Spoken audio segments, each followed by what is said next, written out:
Welcome back to the Essex Allotment Farm. For those who are new to my channel, my name is Alex. This is the Essex Allotment Farm. It's where I grow commercially for farmers markets, chefs, and my veg box service here in Chelmsford in Essex. That's that out of the way. You'll have seen, or if you're familiar with my vlogs, that I was in Portugal last week. Sunny Portugal, beautiful weather, hardly a breadth of wind, 22 degrees, shorts and t-shirt all week, and then I walked back into that. So we came back sort of 2 days after the main storm, despite my friends and helpers from the farm coming up to try and secure the black plastic and various other things down and around the farm. It didn't work. We had winds over 75 miles an hour in speed or strength, however, speed, which is unprecedented for my lifetime in this part of the world. We do get gusts and gales between 40, 45 most winters, but 75 is unprecedented. The last time we had a storm like this hit this part of the country in the UK was 1987, which I would have been 1 year old. Well, not even 1 year old. I was born in September 1986. So, yeah, it was a bit disappointing, but the fence is fixed, the plastic is down and out of the trees, and then we've had a couple of days of sunny weather. It's raining now, it's actually sleeting as well. So I've jumped in the shed to talk to you guys and finish off filming this vlog, but we've had a couple of sunny days. The positive, after my holiday, all my seedlings were survived in great condition. I bottom watered them heavily before I went, actually left them sitting in a tiny bit of water. They've all survived, they've all doubled in size, it feels like. I mean, they didn't double in size, but it feels like, because I hadn't seen them in a week. And they all look great, as you could see from the pictures I've just shown you. We're just going to catch up with what's been happening on the farm, just a few little bits that I've got done over the last couple of days. It's been mega windy still, around those 30 to 45 mile an hour winds that I was talking about, so I haven't done too much filming, but I'll catch you up with some great bits, including a compost update, which is really exciting. So let's jump straight into it, and as always, hit the like and subscribe and do all those things that help me grow my channel, and I hope you enjoy the rest of the vlog.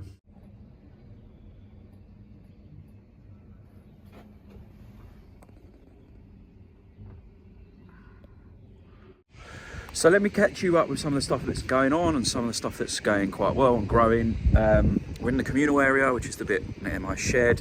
There'll be some seating around here come the summer, fire pits keep us warm in the winter, and just the general communal area for when I get volunteers, which incidentally you'll have just seen the sign and the list of jobs that I've got planned for this Saturday coming, because I've got the first proper official volunteer morning of the year or of the season planned, where I've got at the moment about 6 or 7 volunteers coming in to help me set up the rest of the beds all the way along the farm right down to the far end, and a bit of planting and various different other jobs around the farm. So that's super exciting. And because the first volunteer morning of the season is coming, it's a little bit windy, please forgive me. As always, I apologise for the wind on these videos. I've been working really hard on this communal area, so all the rhubarb's in, which you'll have seen, and that's starting to sprout up, which I'll show you. The slightly older stuff that's been in a little bit longer is looking really healthy, and I actually split these from old crowns, so I'm really excited to see the amount of rhubarb that's growing already. And then in a effort to make this windy, let me come back here. In an effort to make this area a little bit more desirable, because it is a little bit messy at the time, I've got some wood chips coming to cover the path. I'm growing some more grassy areas around here for sitting in the summer. But I've also planted, or made, and planted it yet, this growing fence, so to grow product up. So it's just a bit of my leftover fencing that I've got on some fence posts. It's about 5.5 foot high, I would say, with chicken wire fencing. I've put a little bird's nest box on the far end there and planted 2 apple trees at either end. But this bed here, that's at the base of this growing, is going to be sweet peas. So I'm going to grow sweet peas for cut flowers up this sort of makeshift trellis that I've made out of chicken wire. So it's wet and miserable at the moment, so it's hard to vision what I'm trying to achieve here. But if you can make clear of the mess, I've grass seeded all around the shed here to make this lawn and extend this lawn. Across here we'll have a massive rhubarb patch here going where all that straw is. That's the new rhubarb and the existing rhubarb that was split in this bit here. And then in the heart of the summer, up this trellis, you'll have a big display of cut sweet pea flowers. I've got to put my teeth in today, terrible. As well as in the future, just see here and here at either end, there's an apple tree at each end of these. So you can see where I'm trying to go with this communal area. Then that will be coupled with the herb section of the farm. These will all be one bed per herb variety. So I've got mint in that grassy one there, mint in the one next to it, parsley in this one here, sage in this one, rosemary in this one, and then I've got the sage that you've seen me planted here. So I'll have various different herbs in all of these, and I plan to have another section here just to square it off, and then this whole area wood chipped, flattened, made to look lovely, and this area becomes a communal area with some borage and wildflowers sown on the bank here. So if you can hear any of that in the summer,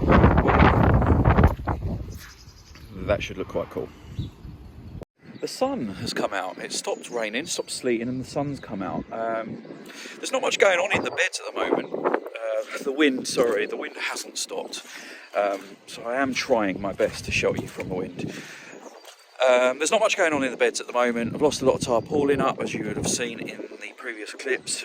But the reason I've come down to this section here of the farm is to show you the compost situation. So if you've been following my vlog for any length of time, I'm doing compost a few different ways. I've got my weedy traditional compost bin over near the shed.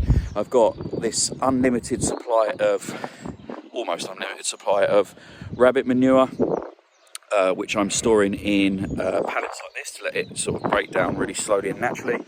And then, without sounding like a broken record, I've got the compost turners.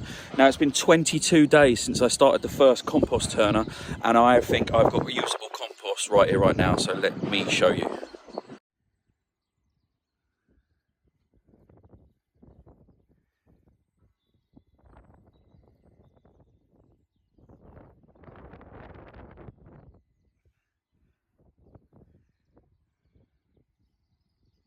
It's too windy to talk out here, so I'm jumping back in the shed just to talk you through what you've just seen. Actually, I'll go back, I'll put the camera down, I'll go back and I'll grab some. 1 second. Okay, so I've just been to grab some little sort of plant pots worth of compost from that turner.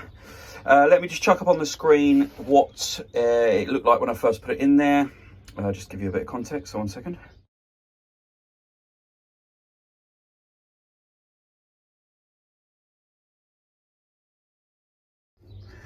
So from the rabbit bedding, rabbit manure, straw, coffee grounds, bit of grass seed. This is what, bit of grass, not grass seed.